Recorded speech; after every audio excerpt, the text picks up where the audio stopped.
అందరికీ once again స్వాగతం అండి.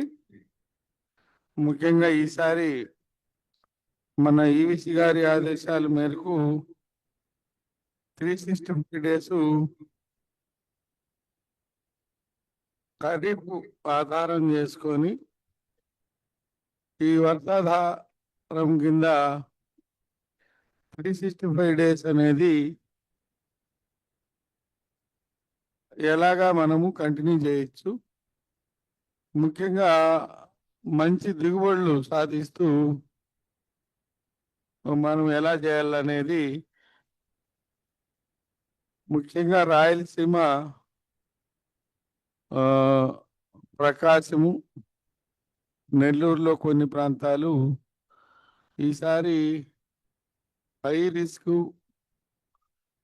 తర్వాత మోడరేట్ రిస్క్ ఉన్నాయి. అది మోరార్లెస్ రిస్క్ అయితే హై ఉంటుంది. దీన్ని ఆధారం చేసుకొని మనం ఈసారి మన విధానంలో పంట దిగుబడులు వచ్చేలాగా ప్రయత్నం చేయాలి. ఈ విత్తనాలు ఎంపిక అనేది మొదటి అంశం. రెండవది ఈ ఘనజీవామృతము తయారీ అనేది రెండవ అంశం. ఈ ఘనజీవామృతం క్వాలిటీ మీరు చేసుకోగలిగితే మీరు ఆశించిన విధంగా మీకు దిగుబడులు వచ్చే అవకాశం ఉంది. వీటిలో రైతు సోదరులు ఇక్కడ ముఖ్యంగా కంది వేసే రైతులు ఉన్నారు. ఈ కంది వేసే రైతులు కంది పంట పెడుతుంటారు. ఈ కంది పంట మనకు 5 నుంచి 6 నెలల రకాలు మన దగ్గర ఉన్నాయి. ఈ పంట మనకు అక్టోబర్ తర్వాత మంచి వర్షాలు వస్తే, అక్టోబర్ తర్వాత వర్షాలు లేకపోతే దిగుబడులు తగ్గుతాయి. ఇది చాలా జాగ్రత్తగా చూడాలి. రెండవది, ఒకవేళ అక్టోబర్లో మంచి భారీ వర్షాలు పడితే ఇది నవంబర్ డిసెంబర్ నుంచి మంచి ఖాతా వచ్చి మంచి దిగుబడులు వస్తాయి. దిగుబడి వచ్చేటప్పుడు దీంట్లో ఒక 2-3 ప్రాబ్లమ్స్ ఉన్నాయి. దీనికి వైరస్ సమస్య ఉంది.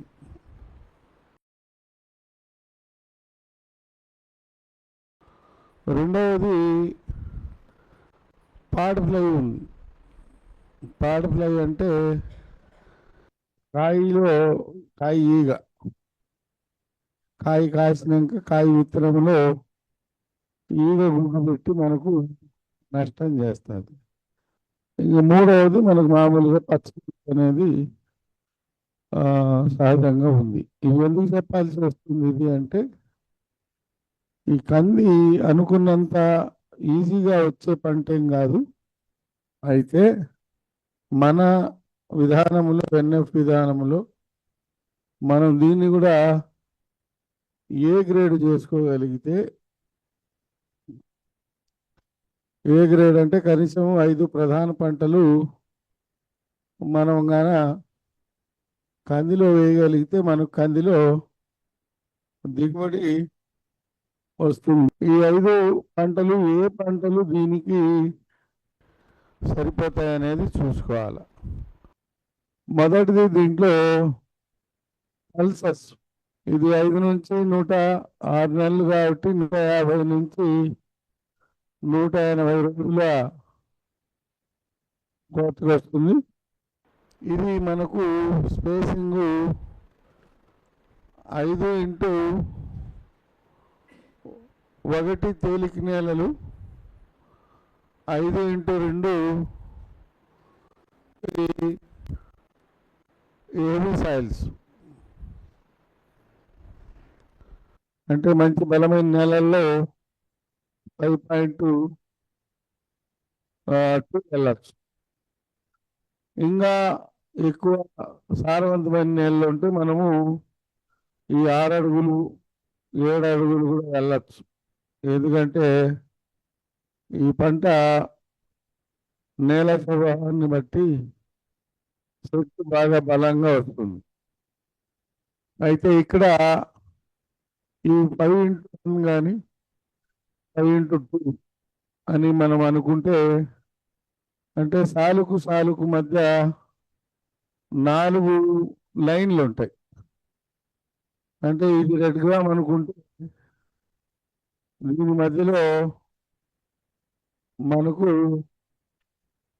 4 అడుగుకి 4 సార్లు ఉంటాయి. మళ్ళీ 2 గ్రామ్ వస్తుంది.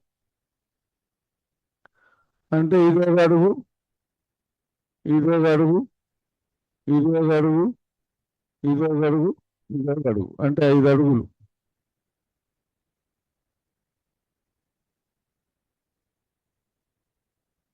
దీంట్లో ఒకటి పల్సర్స్, దీని జతకు పల్సర్స్ అంటే కంది తప్ప మనకు ముఖ్యంగా అనుములు ఇది కంపల్సరీ పంట.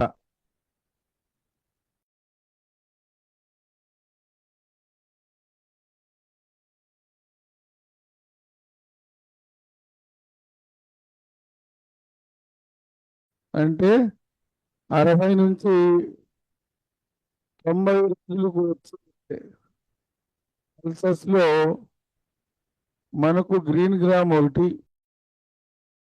బ్లాక్ గ్రామ్ ఒకటి, ఈ కొంత హెవీ సాయిల్ ఉండే చోట బ్లాక్ గ్రామ్ వస్తుంది. తేలిక నెలలో ఈ రెండు కూడా ఏదో ఒక పంట మనకు సెలెక్ట్ చేసుకోవాలి. అంటే ఈ పల్సెస్ లో కందితో పాటు గ్రీన్ గ్రామ్ కానీ కౌపీ కానీ, హెవీ సాయిల్ అయితే బ్లాక్ గ్రామ్ కానీ మీరు సెలెక్ట్ చేసుకోవచ్చు. అందుకని ఇక్కడ ఒకటి కంది అయితే 2 అనుములు అయితే ఈ అనుములు లాంగ్ డ్యూరేషన్ ఇది. 3వది మనకు పెసర కానీ అలసందలు కానీ, అలసందలు లేదా బొబ్బర్లు అంటారు. ఈ మూడింటిలో ఏదో ఒకటి, మూడింటిలో ఏదో ఒకటి. వీటి జతకు మిల్లెట్ కావాలి మనకు. ఈ మిల్లెట్ లో బాగా ఆదాయం వచ్చే మిల్లెట్ ఒకటి బాజర, 2 జొన్న. ఈ నల్లరేగడి ఉండే చోట, హెవీ సాయిల్ ఉండే చోట ఈ నల్లరేగడిలోను, ఈ హెవీ సాయిల్ ఉండే చోట జొన్న. ఇంకా కొన్ని ప్రాంతాల్లో రాగి. ఇవన్నీ కూడా 4 నెలల పంటలు ఉన్నాయి మనకు. మన దాంట్లో 2 పంటలు వస్తాయి. అంటే జొన్న ఒక పంట వచ్చి రెండవ పంట, సద్ద ఒక పంట వచ్చి రెండవ పంట. రెండవసారి కూడా సెకండ్ టైం పిలకలు వచ్చి ఇది 5 నుంచి 6 నెలలకు మనకు పంట చేతికి వస్తుంది. రెండవ పంట ఇది గుర్తు పెట్టుకోండి. దీని ప్రభావం మన పిఎం అలా ఉంటుంది. మీరు వచ్చిన పంట కంకులు కోసేస్తే రెండవసారి మళ్ళా పిలకలు వచ్చి అవుతుంది. మళ్ళా అది 10 నెలలు లాకులు వచ్చి 10 నెలల వరకు కంటిన్యూ అవుతుంది. అది రెండవ విషయం. ఇక్కడ కొన్ని ప్రాంతాల్లో కొర్ర ఇంపార్టెంట్ గా పండిస్తారు. కొర్రకు మంచి రేటు ఉంది కాబట్టి కొర్ర పండే ప్రాంతాల్లో ఈ కొర్ర దీనికి అదనంగా యాడ్ చేయండి. అంటే 4వ పంట వచ్చి మనకు సజ్జ కానీ, జొన్న కానీ, రాగి కానీ, కొర్ర కానీ. ఇవి గుర్తుపెట్టుకోండి. ఏదో ఒకటి తీసుకోండి, ఇవన్నీ కాదు. వీటిలో ఒకటి, వీటిలో ఒకటి. కంది కంపల్సరీ, అనుములు కంపల్సరీ. ఈ నాలుగు, ఈ రెండింటిలో మాత్రం ఏదో ఒకటి సెలెక్ట్ చేసుకోండి. చేసుకొని ఇంకా మనకు 5వ పంట. ఈ 5వ పంట మీరు పెట్టగలిగితే నువ్వులు. నువ్వులు మన దగ్గర 90 రోజులు రకం ఉంది. ఈ 90 అంటే ఈ పంటల్లో కంది 3 నెలల వరకు ఎదగదు, అనుములు 3 నెలల వరకు ఎదగదు. ఆ ఎదగదు కాబట్టి మీకు నువ్వులు పంట చేతికి వచ్చేస్తుంది. 90 రోజుల రకాలు నువ్వుల్లో ఉన్నాయి. మీకు నువ్వుల పంట గ్యారంటీగా మనకు మన పద్ధతిలో చేతికి వచ్చేస్తుంది. ఇంకా మిగిలిన పంటలన్నీ బయోడైవర్సిటీ పంటలు. ఏం పంటలు? బయోడైవర్సిటీ. ఈ బయోడైవర్సిటీలో ఇంకా ఆముదము అని వేరే పంటలు అన్నీ వస్తాయి. మీకు ఈ పల్సస్లో ఈ 90 రోజులకు అవుతాయి కాబట్టి దీని జతకు మీరు వంగ సెలెక్ట్ చేసుకోవచ్చు. ఎందుకంటే 3 నెలల తర్వాత చెట్టు ఇడిగి 3 నెలల తర్వాత చెట్టు ఇడిగి వంగ ఏడాదంతా కాస్తుంది. అంటే ఈ సెలక్షన్ చాలా జాగ్రత్తగా చూసుకోండి మీరు. ఈ సెలక్షన్లో కంది జనవరి ఈ సెకండ్ క్రాప్ వస్తుంది, అనుములు మనకు కంటిన్యూ అవుతుంది. ఈ పంటలు 90 రోజులకి అయిపోతాయి. దీంట్లో మనము వంగ వేసుకోవాలి. ఇంక ఈ సజ్జ, జొన్న, కొర్ర, రాగి ఏదో ఒకటి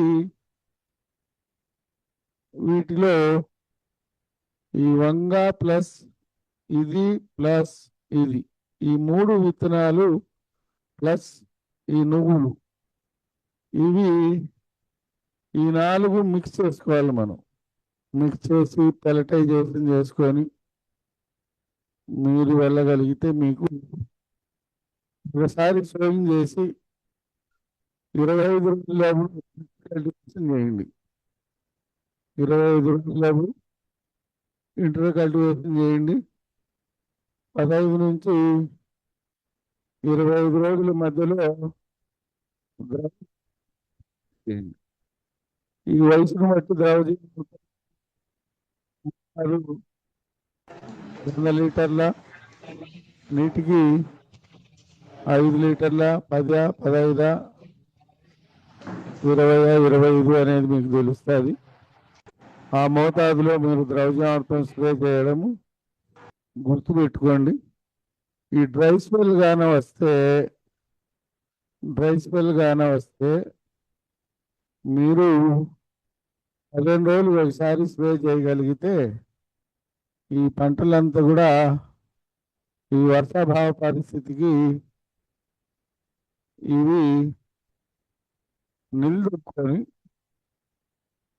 ఏమి శుద్ధావస్థలోకి అంటే డార్మెన్స్ లాగా ఆగిపోయి మనకు ఈ డ్రై స్పెల్ వచ్చిందంటే గుర్తుపెట్టుకోండి. డ్రై స్పెల్ వచ్చిన తర్వాత హెవీ రెయిన్స్ పడతాయి. ఈ హెవీ రెయిన్స్ మనకు ఉపయోగం ఏంటిదంటే ఇది 60 రోజులు పెరగాల్సిన పంట 20 నుంచి 30 దిగి పంట కోతకు వస్తుంది. అందుకని భయపడద్దు. దీని యొక్క వయసు కూడా పెంచుకొని ఒక 10 రోజులు, 15 రోజులు, 20 రోజులు కావాల్సింటే పెంచుకొని మాకు పంట చేతికి వస్తుంది. ఎండినప్పుడు భయపడద్దండి. వాన రాక బాగా వాడుతుంది. వాడేటప్పుడు ద్రవజామృతం మాత్రం స్ప్రే చేయండి. 15 రోజులు ఉప్పు చేసి స్ప్రే చేసే ప్రయత్నం చేయండి. మనం ఈ 400 కిలోలు ఘనజామృతము వేసాం కాబట్టి ఇది అన్ని రకాలుగా మీకు సాయం చేస్తుంది. భయపడాల్సిన పనిలే. ఒకసారి వాడి మళ్ళా వాన వచ్చి ఇది పెరగడం మొదలైందంటే పంట మళ్ళీ దెబ్బతిందు. అంటే మళ్ళీ దెబ్బతిందు. ఫస్ట్ టైం వర్షము ఈ డ్రై స్పెల్ రాకముందు బాగా వాడతారు. ఆ వాడినప్పుడే లోపల మొక్కలో ఈ డ్రై స్పెల్ అంటే డ్రాట్ సిచ్యువేషన్కి తట్టుకొని క్రాపు బాగా కాసే గుణము మొక్కలో జెనెటిక్ చేంజెస్ వస్తాయి. అంటే ఎపిజెనెటిక్స్ అంటారు దాన్ని. అంటే ఇది సామాన్యంగా ఎపిజెనెటిక్స్ మామూలు సందర్భంలో కాదు. ఇక్కడ సమస్య ఏంటంటే ఈ ప్రధానంగా ఒక 6 పంటలు, 5 లేదా 6 పంటలు ప్లస్ 25 బయోడైవర్సిటీ పంటలు ప్లస్ ఈ బ్యాక్టీరియా, ఈ మైక్రోరైజా, ఇవన్నీ కూడా పరస్పర సహకారంతో బతుకుతుంటాయి కాబట్టి ఏమి మొక్కలో ఈ ఎపిజెనెటిక్స్ అనేది కూడా మన పంటలో చోటు చేసుకుంటుంది. అందుకని మీరు హైబ్రిడ్ కాటను, బీటీ కాటన్ అయినా పెరినెల్ అవుతుంది. మన పంటలు ఏ పంట అయినా మీరు క్వాలిటీ ఘనజామృతము ఈ పంటలు కరెక్ట్గా వేయగలిగితే వాటిలో జన్యుపరమైనటువంటి మార్పులు వచ్చి ట్రైకోమ్స్ డెవలప్ అవుతాయి. ఈ ట్రైకోమ్స్ వల్ల మనకు అడ్వాంటేజెస్ ఏంటంటే ఈ ట్రాన్స్పిరేషన్ లాస్ తగ్గడమే కాదు, ఏ రకమైన యొక్క ప్రభావము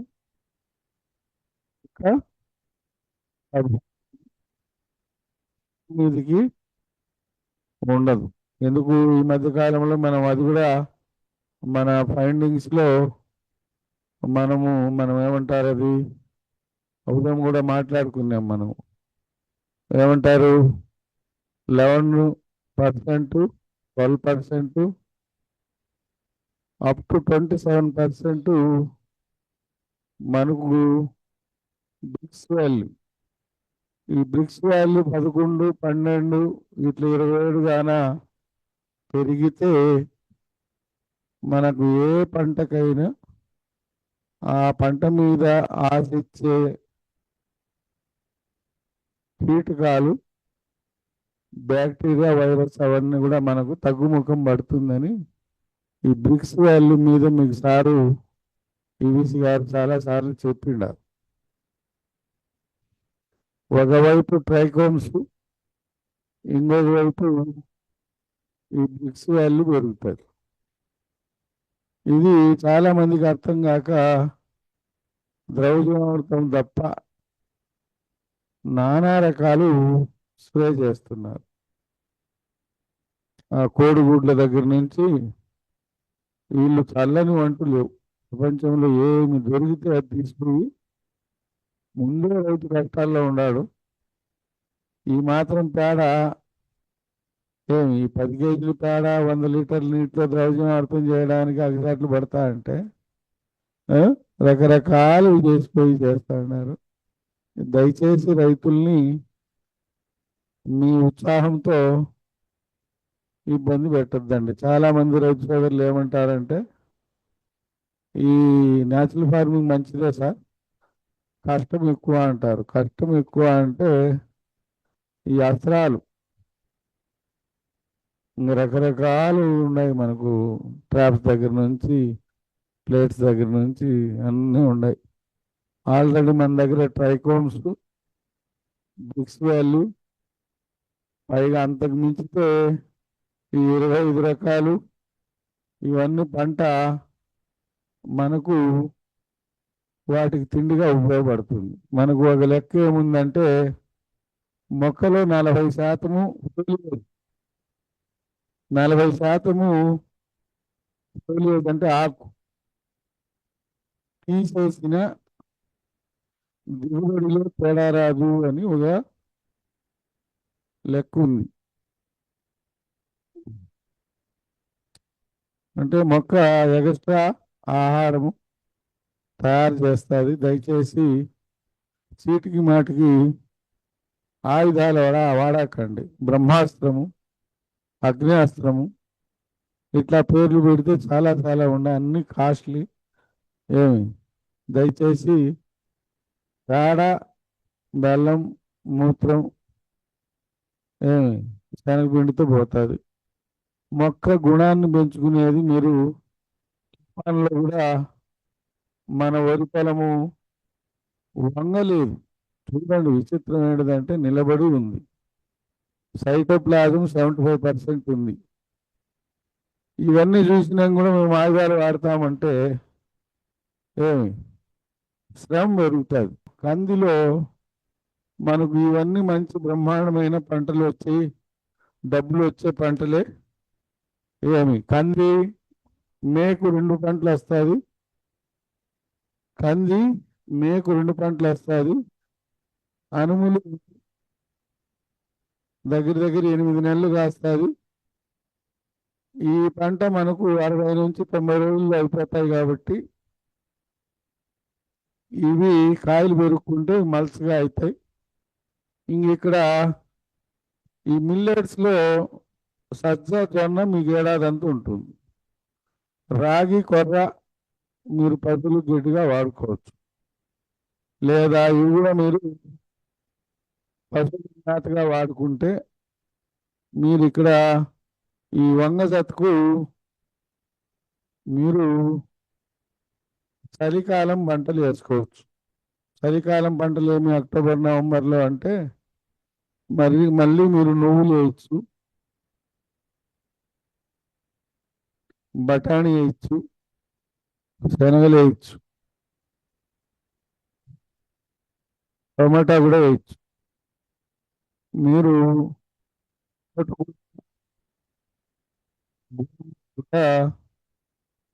మీరు సెప్టెంబర్, అక్టోబర్లో ఈ మిల్లెట్స్ పల్సెస్ అయినాక అదనంగా మీరు దున్నకుండా పెలటైజ్ చేసి పెలటైజ్డ్ సీడ్ మీరు పెట్టుకోగలిగితే మీకు నెక్స్ట్ మే 2023 అందులో మీకు పంటలు వస్తాయి. మీరేమంటే లైవ్ ఫెన్సింగ్ చేసుకోండి. 3 సార్లు నీళ్లు పెట్టేదానికి ప్రయత్నం చేయండి. ఏం చేయొచ్చు? నీళ్ళు. మీరు బయోడైవర్సిటీలో దీంట్లో ఈ క్యాస్టర్ కొద్దిగా పెంచుకోగలిగితే క్యాస్టర్ నుంచి కూడా మీకు ఆదాయం వస్తుంది. ఓకేనా? ఇది కంది ఏ గ్రేడ్ మోడల్. చాలామంది రైతు సోదరులు కంది ఒకటి వేసేసి కంది మధ్యలో సేద్యం చేయాలని పూలు పెట్టింటారు. ఫస్ట్ నెల దాంట్లో గుంటకు తోలుతారు, అంటే కలుపుకోవాలని. మళ్ళా రెండవసారి అక్టోబర్కు ముందు ఒకసారి కలుపు కోసం దున్నుతారు. 2 సార్లు దున్నుతున్నారు. 2 సార్లు దున్నడం వలన పెద్ద ప్రయోజనమే ఉండదు. ఈ పంటలన్నీ ఉంటే మనం అనుకున్నట్టు బయోమాస్ డెవలప్ అయి ఈ అనుముల వలన, ఈ వంగ వలన, ఈ మిల్లెట్స్, ఈ పల్సెస్ వీటి యొక్క ఆకుల వలన బయోమాస్ ఎదిగి మీకు పదును బ్రహ్మాండంగా పట్టుకుంటుంది. నవంబరు, డిసెంబరు, జనవరి నెలల్లో పడే మంచు అంతా కూడా మనకు తేమ రూపంలో కన్వర్ట్ అవుతుంది. దేంట్లో కన్వర్ట్ అవుతుంది? తేమ రూపం. అదే నేలగానే ఉంటే ఖాళీ నేల, లేదా ఏరే గడ్డిగానే ఉంటే ఆ పడినటువంటి మన మంచు అంతా ఆవిరైపోద్ది. ఏమవుతుంది? ఆవిరైపోతుంది. మన దాంట్లో అయితే ఆ ట్రైకోమ్స్ ఉంటాయి కాబట్టి ఈ ట్రైకోమ్స్ మీద ఆ నీటి బొట్టు కరెక్ట్గా లోపలికి దిగేస్తుంది. ఆకు ద్వారా ప్రేమను పీల్చుకుంటుంది, చెట్టు పీల్చుకుంటుంది.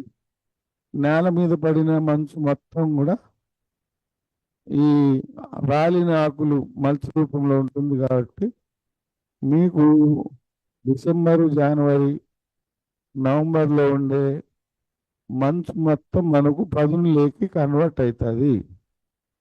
మనకు పదునులోకి కన్వర్ట్ అవుతుంది. దయచేసి ఇది చాలా హైలీ స్కిల్డ్. దీనికి మూలం మనకు ఘనజామృతం కాబట్టి ఇది మీరు కందిలో ఇలాగా వెళ్ళచ్చు.